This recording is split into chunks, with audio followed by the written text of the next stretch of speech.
Friends, ఇప్పుడే అందిన వార్త. ఎమ్మెల్సీ కవిత కేసులో ఇప్పుడే సంచలన తీర్పు. వివరాలు వీడియోలో తెలుసుకుందాం. వీడియో స్కిప్ చేయకుండా పూర్తిగా చూడండి. అప్పుడే నేను చెప్పే కంప్లీట్ ఇన్ఫర్మేషన్ అయితే అర్థమవుతుంది. అలాగే ఇంకెవరైనా మన ఛానల్ సబ్స్క్రైబ్ చేసుకోకపోతే వెంటనే సబ్స్క్రైబ్ చేసుకోండి. సబ్స్క్రైబ్ చేసుకోవడం వల్ల నేను చేసే ప్రతి వీడియో కూడా మీకు ముందుగానే నోటిఫికేషన్ వస్తుంది. ప్రభుత్వం నుంచి వచ్చే ఇంపార్టెంట్ అప్డేట్స్ మిస్ అవ్వకుండా మీరు ముందుగానే తెలుసుకోవచ్చు. ఇక వివరాల్లోకి అయితే కనుక వెళ్ళిపోదాము. ఢిల్లీ మద్యం పాలసీ కుంభకోణం కేసులో అరెస్ట్ అయిన భారత రాష్ట్ర సమితి శాసన మండలి సభ్యురాలు కల్వకుంట్ల కవిత కేసు మరో మలుపు తిరిగింది.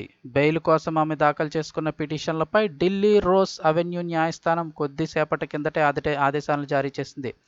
బెయిల్ అయితే ఇవ్వడానికి నిరాకరించింది. ఢిల్లీ మద్యం పాలసీ కుంభకోణంలో మనీ లాండరింగ్కు పాల్పడిన ఆరోపణలను ఎదుర్కొంటున్నారు కవిత. ఇప్పటికే ఎన్ఫోర్స్మెంట్ డైరెక్టరేట్ అధికారులు ఆమెను అరెస్ట్ చేశారు. ఈ కేసులో ఆమె జ్యుడిషియల్ కస్టడీలో కొనసాగుతున్నారు. తిహార్ జైల్లో ఉంటూ ఈడీ విచారణను సైతం ఎదుర్కొంటున్నారు. ఇదే కేసులో సిబిఐ అధికారులు సైతం కవితను అరెస్ట్ చేసిన విషయం తెలిసిందే. మంగళవారం అంటే మే 7వ తేదీ నాటికి ఆమె జ్యుడిషియల్ కస్టడీ అయితే ముగియాల్సి ఉంది. ఆమె దాఖలు చేసుకున్న బెయిల్ పిటిషన్లపై కిందటి నెల 23వ తేదీన వాదోపవాదాలను ఆలకించిన ఢిల్లీ రోజ్ అవెన్యూ న్యాయస్థానం దీనిపై విచారణను నేటికి వాయిదా వేసింది. జ్యుడిషియల్ కస్టడీ ముగియడానికి ఇంకా ఒకరోజు గడువు ఉన్నప్పటికీ బెయిల్ పిటిషన్లపై విచారణ కొనసాగుతున్నందున ఒకరోజు ముందే బెయిల్ పిటిషన్లపై తీర్పు వెలువరించింది. మొత్తానికి బెయిల్ ఇవ్వడానికైతే నిరాకరించింది. ఈ మేరకు రోజ్ అవెన్యూ న్యాయస్థానం ప్రత్యేక న్యాయమూర్తి జస్టిస్ కావేరీ బవేజా గారు తీర్పునిచ్చారు.